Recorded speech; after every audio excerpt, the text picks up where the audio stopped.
Hey, Adam Mills, broker of record for Royal LePage Team Realty, Adam Mills Brokerage here.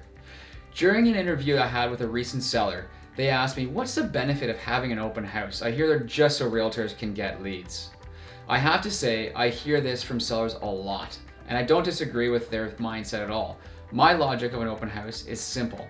To a certain degree, sales is a numbers game, and the more people who see your product, the better chance you're gonna sell it.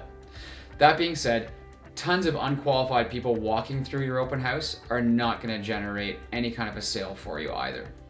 Ultimately, so we aren't wasting our time or the time of our sellers who've just cleaned their house for a couple hours and gotten out on a Sunday, here's our open house game plan. First thing we do is to send an email blast and a social media blast to our list of qualified buyers, inviting them to come see our open house. Second thing is we cross-promote our open house with other agents who are also hosting open houses that day. That way, if they think they have a buyer come through their open house that might be a good fit for us, they can send it to us. The last thing is that when we host our open houses, we're very focused on weeding out those nosy neighbors or those, we call them Sunday drivers, who are just out killing time on a Sunday with a coffee in their hand. To do that, we make sure that we've developed some really good questions to probe people to ensure that we're qualifying these people walking through and not just letting anyone, take up our time. Anyways, if you have any other questions for me, let me know. Reach out through our website, ottawashome.com. And also don't forget, subscribe to the YouTube channel so you can stay up to date. All right, we'll talk soon.